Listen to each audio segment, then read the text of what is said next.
With Costco re-implementing purchasing limits, I figured I would check out my local BJ's to see what the situation was on the ground.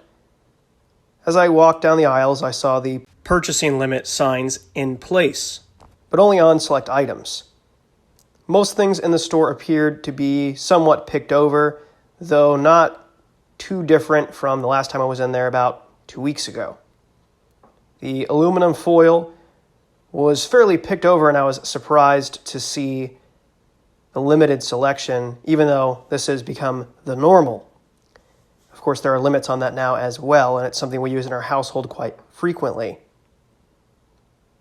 Now we'll be heading over into the paper goods aisle, and as you can see, things are quite picked over again. There has been a sustained shortage of paper goods this entire time. It does not appear to be getting any better, and likely will not get better in the immediate future given the current shipping crisis that we are seeing at our ports around the world. Here is the toilet paper situation. I went ahead and picked up one bulk pack, as there are limits on these as well. Figured I'd resupply because it certainly is nice to have. The meat aisle is mostly stocked, though again, more thin than usual. The pricing on meat at BJ's is actually very good overall, which is why we decided to become members this year. The prices are, in fact, lower in some cases than they were before all of this started, especially on ground beef, though most of it's an 80-20 at this point. The eggs were one of those things that I was kind of surprised to see picked over as well. I hadn't really seen things picked over that much to the same degree as they are here. And here's a little peek at the vitamin aisle. Now, this is something that I know was pretty hard hit about a year and a half ago. I take a few supplements, and many of them were very hard to get for a brief period. With prices climbing and availability drying up of many of these products, some were simply sold out for months.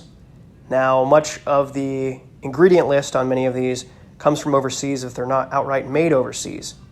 One of the current issues that we are seeing, and this footage here is rolling in from a recent trip to Target, the footage you're seeing here is quite normal across the United States now because of the shipping crisis that we're seeing, the inability to get ships offloaded. It's not even just that there's a shortage of truck drivers, it's that we cannot get cargo ships offloaded. In addition to the crop failures and everything else we had to deal with over the last year. So make sure every time you go to the store, you grab a couple extra items.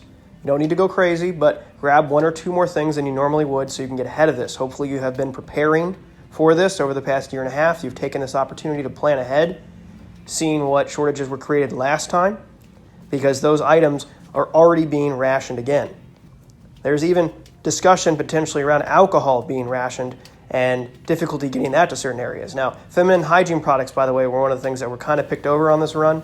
So if it's something that you're affected by, something you might need, I would highly encourage you to go grab a couple extra packages before that starts getting rationed as well. You can see that a lot of the made in China stuff, the things that are made of metal, the cookware and the like, are hard to get now. In fact, many sectors have been affected by this, especially the automotive industry, which I will be making a separate video on this week.